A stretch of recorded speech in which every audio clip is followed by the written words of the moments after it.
Assalamualaikum warahmatullahi wabarakatuh. Apa kabar sobat-sobat semuanya? Oke, mari kita lanjutkan saja ceritanya. Tapi seperti biasa bantu tekan tombol like terlebih dahulu. Bab 791, 100.000 gunung 2000 tahun lalu. Begitu kata-kata itu terucap, hati ketujuh anggota tim petualangan itu terkejut secara bersamaan, dan mereka tanpa sadar mendongak dan melihat sekeliling. Suara itu begitu tiba-tiba dan aneh sehingga membuat orang gemetar. Alasan utamanya adalah mereka tidak dapat melihat orang. "Siapa dia?" teriak Dulaoliu. Dulaoliu juga seorang pria yang telah melihat dunia. Pada saat ini, ia dengan cepat mengatur tim yang terdiri dari 7 orang untuk berdiri dalam lingkaran dengan punggung saling membelakangi untuk menghindari serangan. "Berani sekali kau menyinggung Dewa Merah." Suara itu seakan keluar dari bawah tanah, mengambang dan tak menentu. Wajah Kang Dedong tiba-tiba berubah. Lempengan batu di tangannya terlepas dari tangannya dan jatuh ke tanah. Kamu manusia atau hantu?" Suara itu dipenuhi kepanikan. Dalam beberapa hari terakhir, mereka telah keluar masuk berbagai daerah terlarang, kuil, dan bahkan menggali kuburan orang lain, dan mereka sudah merasa sedikit tidak nyaman di hati mereka. Sekarang saya hanya dapat mendengar suaranya tetapi tidak dapat melihatnya. Jadi, secara alamiah, secara tidak sadar, saya merasa takut.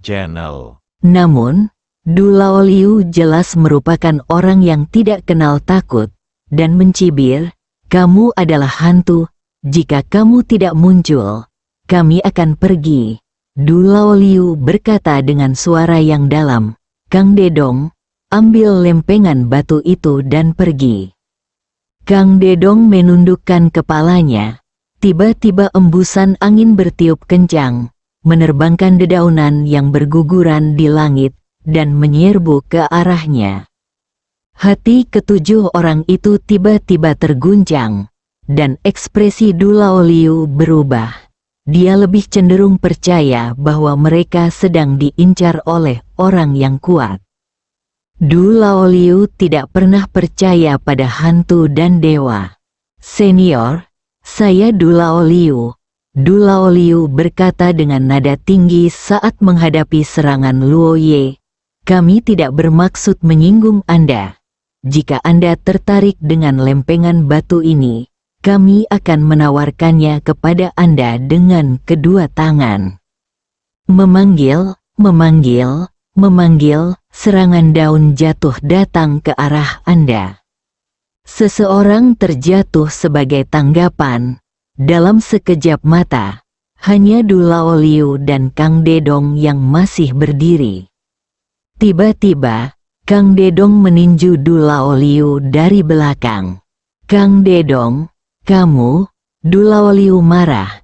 Kang Dedong agak bingung, wajahnya ngeri. Aku tidak bisa mengendalikan diri." Saat dia berkata demikian, Kang Dedong menyerang Dulaoliu dengan panik lagi. Dulaoliu melawan balik dengan marah. Dari segi kekuatan, Dulaoliu lebih kuat dari Kang Dedong. Tetapi kali ini Kang Dedong menyerang Dulaoliu dengan panik. Tak lama kemudian, keduanya terluka dan dalam kondisi yang menyedihkan. Di dahan pohon besar, Chu Chen menyaksikan pertunjukan itu dengan penuh minat. Dia mengikuti jejak kaki dan jejak yang ditinggalkan oleh tim petualang, dan melalui percakapan mereka dia mengetahui bahwa target mereka bukan hanya lempengan kuil merah. Ini adalah tim pencuri. Chu Chen melompat turun dari dahan pohon dan bertepuk tangan. Lumayan, pertarungannya cukup seru. Kang Dedong menatap Chu Chen dengan tatapan ngeri. Dia tahu bahwa alasan mengapa tindakannya tadi tidak terkendali pasti karena pemuda di depannya. "Siapa kamu?" Mata Du Laoliu juga berkilat panik. Chu Chen mengangkat bibirnya. Hari ini aku baru saja akan pergi ke kuil merah untuk menyembah Dewa Merah. Dan kamu datang untuk menyabotasku. Kamu tahu bahwa pejabat pemerintah berada di desa Hong Miao. Tetapi kamu masih berani mencuri lempengan batu. Kamu benar-benar tidak menganggap serius pejabat pemerintah sama sekali. Orang resmi, wajah Du Laoliu berubah drastis. Bukan hanya dia, tetapi ketujuh orang yang hadir semuanya memiliki catatan kriminal. Maju, teriak Du Laoliu. 7 orang bersiap melarikan diri ke arah yang berbeda. Tetapi saat mereka melangkah, mereka mendengar suara udara pecah. Mereka terjatuh karena tertimpa dedaunan, batu, dahan, dan benda lainnya.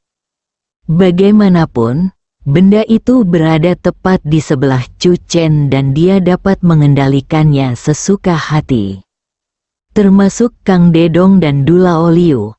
Di mata Chu Chen, mereka tidak berbeda dengan prajurit biasa. Semuanya rentan. Chu Chen berjalan mendekat, mengambil tali seperti seorang pesulap, dan mengikat ketujuh orang itu bersama-sama. Sebelum mengambil tindakan, dia sudah memberitahu Chu Xiaoyu, yang sedang memimpin orang-orang ke sini. Chu Chen berjalan menuju area berumput dan mengambil lempengan batu terbungkus kain hitam yang terjatuh di atasnya. Saya menimbang lempengan batu itu dan menemukan bahwa beratnya memang hampir 1000 pon. Batu tulis Dewa Merah. Chu Chen membuka kain hitam itu dan melihatnya. Bagi mata telanjang, ini adalah lempengan batu yang halus dan datar, bahkan tanpa satupun pola khusus di atasnya. Chu Chen berbalik ke sisi lain lempengan batu dan melihatnya. Tidak ada yang istimewa tentang itu. Apakah ini hanya sepotong lempengan batu yang layak kau bawa ke atas gunung? Chu Chen berkata. Apakah kau yakin ini bisa dijual dengan harga yang bagus? Ngomong-ngomong, kepada siapa kau menjual barang curian itu? Chu Chen cukup penasaran dengan industri petualangan prajurit yang sedang berkembang ini. Du Laoliu dan yang lainnya tidak menjawab. Chu Chen tidak memaksa, dan dia terlalu malas untuk menginterogasi mereka. Setelah Chu Xiaoyu dan yang lainnya datang, mereka akan membawa ketujuh orang itu pergi. Dan tentu saja seseorang akan mengambil alih kasus mereka. Perhatian Chu Chen masih tertuju pada batu tulis Dewa Merah. Dia cukup penasaran dengan lempengan batu ini. Mata telanjang tidak dapat melihat sesuatu yang istimewa pada lempengan batu itu. Jadi Chu Chen memutuskan untuk menggunakan jiwanya untuk mengujinya. Lagi pula, ada anggur yang berfungsi sebagai cermin. Tujuan dari anggur yang ditinggalkan Dewa Merah adalah untuk menenangkan jiwa.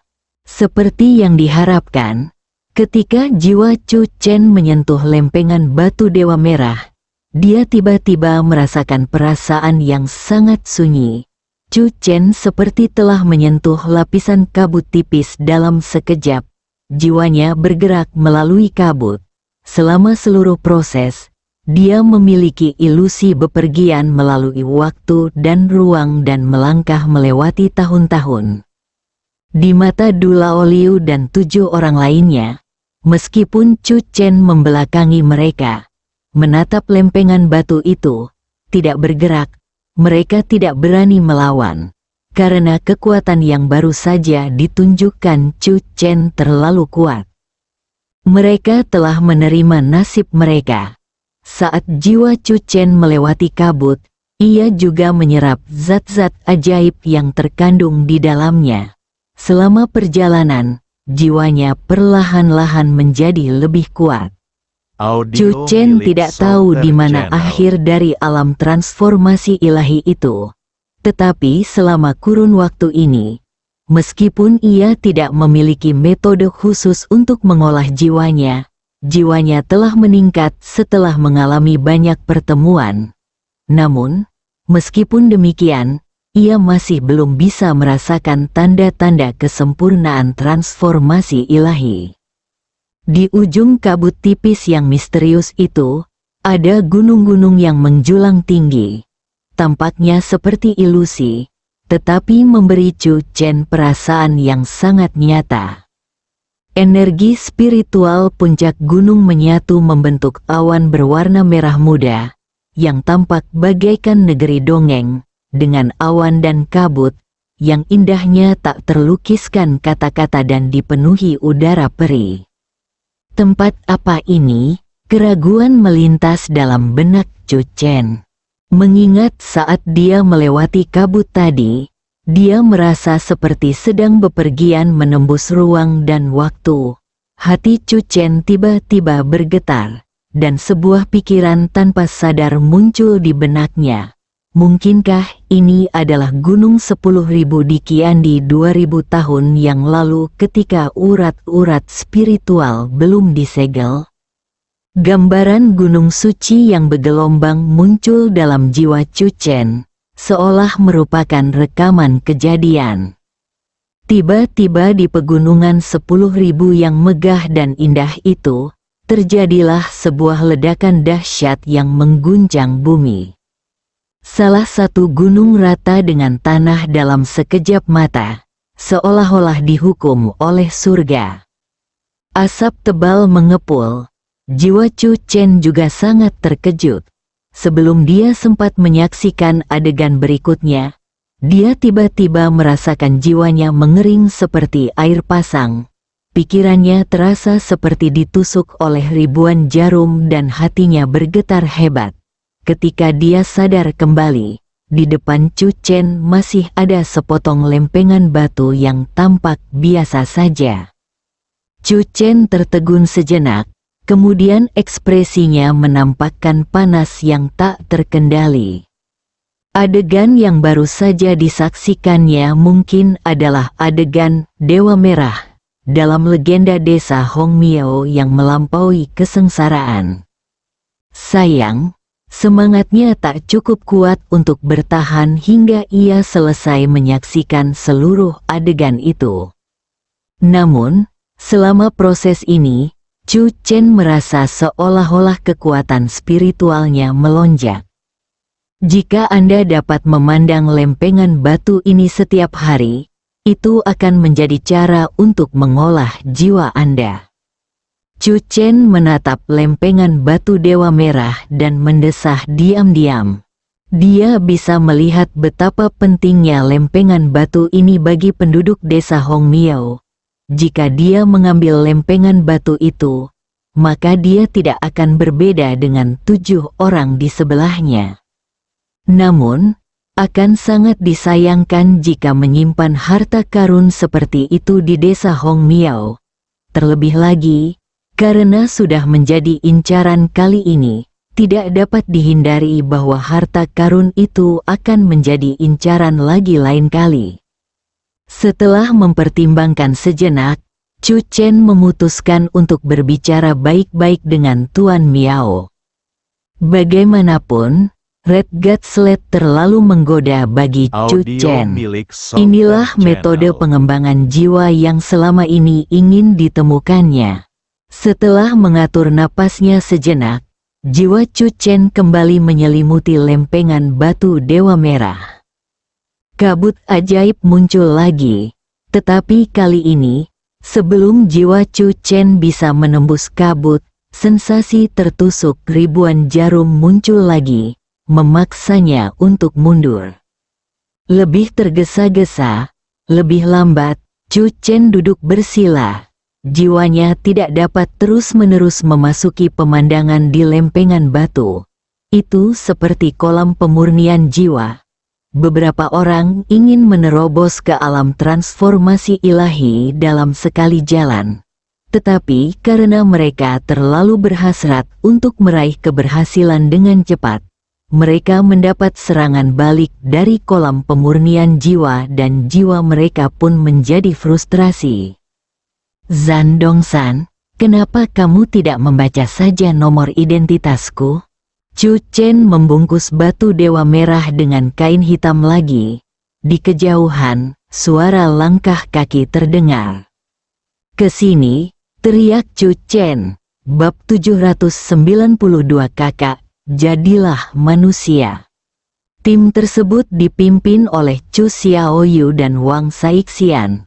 Total ada lebih dari 20 orang, termasuk beberapa anak muda dari desa Hongmiao. Mereka khawatir dengan batu tulis Dewa Merah dan ikut serta. Chu Xiaoyu membawa mereka, terutama karena salah satu dari mereka adalah Miao Yi. Lempengan batu itu ada di sini.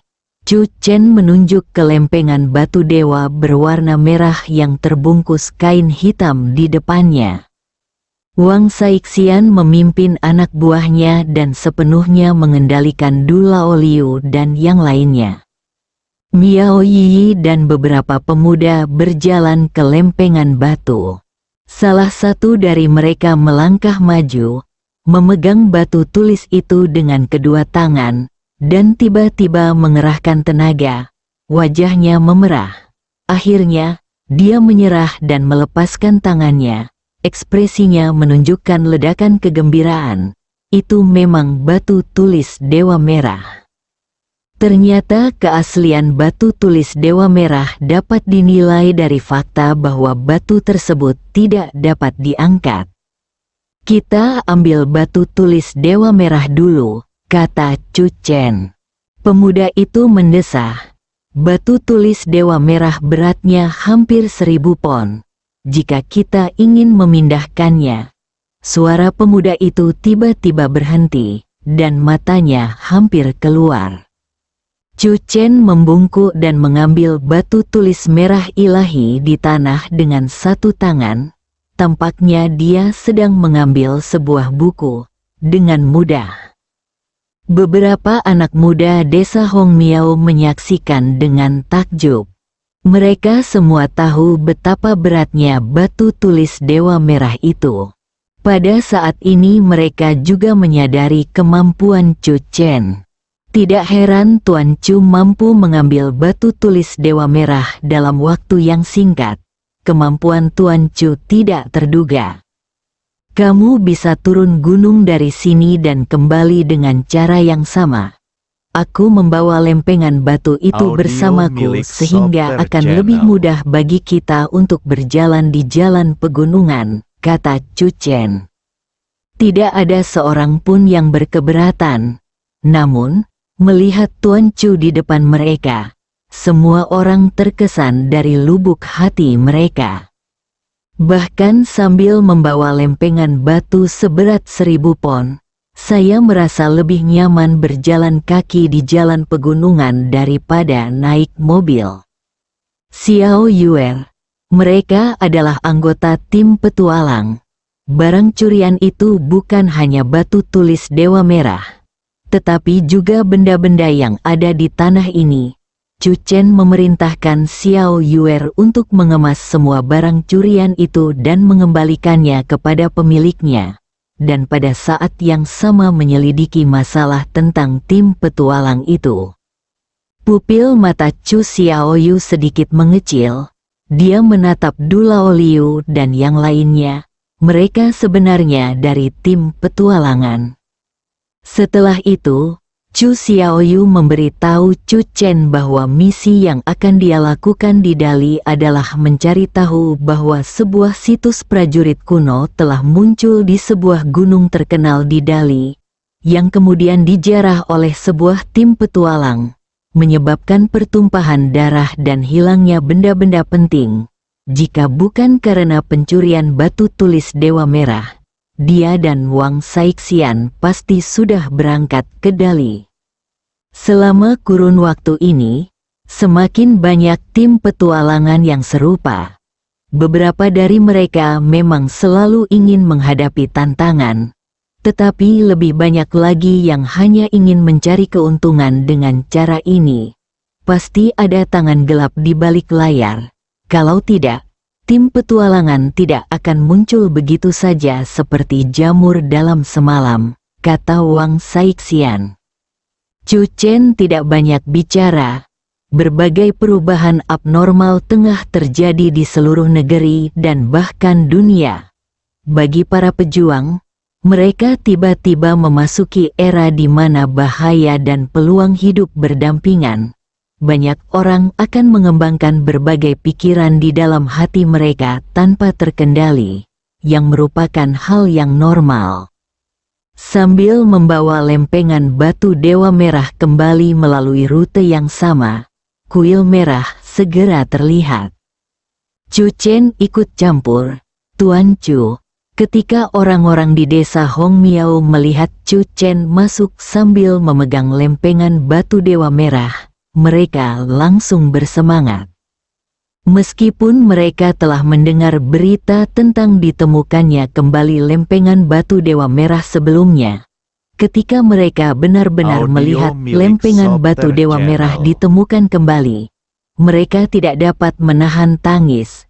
Di bawah pimpinan Miao Suilong, mereka semua berlutut di hadapan Chu Chen untuk mengungkapkan rasa terima kasih mereka kepadanya.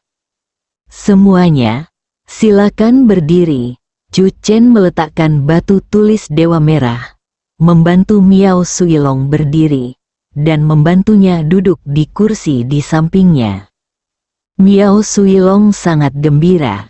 Jika prasasti batu Dewa Merah tidak dapat ditemukan, bagaimana ia akan menghadapi leluhurnya? Dia terus berterima kasih pada Chu Chen. Miao Lao, ada sesuatu yang ingin kubicarakan denganmu. Chu Chen merenung sejenak dan berbicara dengan suara yang dalam. Mungkin kamu tidak tahu mengapa anggur yang ditinggalkan oleh Dewa Merah tiba-tiba muncul dan menyebabkan semut bermutasi. Faktanya, sekitar setengah bulan yang lalu, energi spiritual bumi bangkit kembali. Singkatnya, lingkungan bumi telah berubah, menyebabkan banyak hal yang sebelumnya menghilang secara bertahap muncul kembali. Setelah itu, akan ada lebih banyak hal yang tidak terduga. Bencana semut beracun mutan di pegunungan 100.000 hanyalah permulaan. Mungkin ada mutasi lain di masa mendatang. Mendengar ini, wajah penduduk desa Hong Miao sedikit berubah. Tentu saja, bencana yang disebabkan oleh mutasi ular, serangga, tikus, semut, del, hanyalah masalah kecil. Chu Chen melanjutkan, setelah kita kembali kali ini, kita akan mengembangkan sejumlah pil detoksifikasi dalam waktu singkat. Pada saat itu, pil detoksifikasi juga akan dibawa ke pegunungan Siwan. Setiap rumah tangga Anda harus memiliki pil detoksifikasi. Begitu insiden semut beracun mutan serupa terjadi, pil detoksifikasi dapat menyelamatkan nyawa Anda sampai orang-orang kami tiba. Penduduk desa menghela napas lega. Bencana alam dapat dicegah, tetapi bencana buatan manusia kadang-kadang tidak mungkin dicegah. Chu Chen menoleh ke belakang ke patung Dewa Merah yang runtuh, dan pemandangan yang dilihatnya di lempengan batu Dewa Merah secara tidak sadar terlintas di benaknya. Dia sedikit penasaran apakah penampakan Dewa Merah yang sebenarnya sama dengan yang terukir di patung itu. Hati Miao Suilong juga terkejut. Dia mengerti apa yang dimaksud Chu Chen. Orang yang mencuri batu tulis Dewa Merah adalah tim petualang yang terdiri dari 7 orang. 2 di antaranya adalah prajurit bawaan. Konsep prajurit bawaan adalah mereka dapat membawa pergi batu tulis Dewa Merah yang beratnya 1000 pon.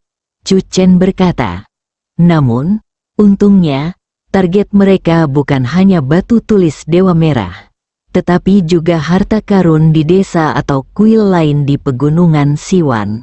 Kalau tidak, akan sulit bagi kita untuk mendapatkan kembali batu tulis Dewa Merah kali ini. Apakah mereka sudah tertangkap?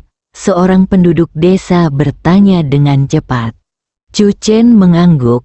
Sebuah tim yang terdiri dari 7 orang menangkap pelakunya dengan tangan kosong. Baguslah. Penduduk desa menghela napas lega. Kalau tidak, batu tulis Dewa Merah bisa dicuri kapan saja. Batu tulis Dewa Merah memang bisa dicuri kapan saja, kata Chu Chen, karena tim petualang seperti itu tiba-tiba meningkat drastis akhir-akhir ini. Ada rantai keuntungan di belakang mereka. Selama mereka tidak dihancurkan, semakin banyak tim petualang akan memasuki pegunungan Siwan untuk mencari barang-barang berharga. Keberadaan batu tulis Dewa Merah pasti akan menjadi target mereka. Chu Chen menatap Miao Suilong. Miao Lao, ini yang ingin aku katakan padamu. Ekspresi Miao Suilong menjadi serius. Penduduk desa lainnya saling memandang. Dari situasi hari ini, jika ada orang lain yang datang untuk mengambil batu tulis Dewa Merah, kita tidak akan bisa menghentikan mereka sama sekali. Seorang pria yang pingsan di pagi hari berkata tanpa daya, mereka semua adalah seniman bela diri, tetapi kita hanyalah orang biasa. Penduduk desa merasa khawatir. Tiba-tiba terdengar suara. Saya punya ide. Pembicaranya adalah seorang lelaki tua dari desa Hong Miao. Pada saat ini, lelaki tua itu menatap Chu Chen dan berkata, kita tidak memiliki kemampuan untuk melindungi batu tulis Dewa Merah. Tetapi Tuan Chu memilikinya. Aku ingin tahu apakah Tuan Chu bersedia membantu desa Hong Miao menjaga batu tulis itu untuk sementara waktu. Ketika kita membangun kembali desa Hong Miao, meningkatkan pertahanannya, dan tim petualang tidak lagi merajalela, kita dapat menyambut kembali batu tulis Dewa Merah.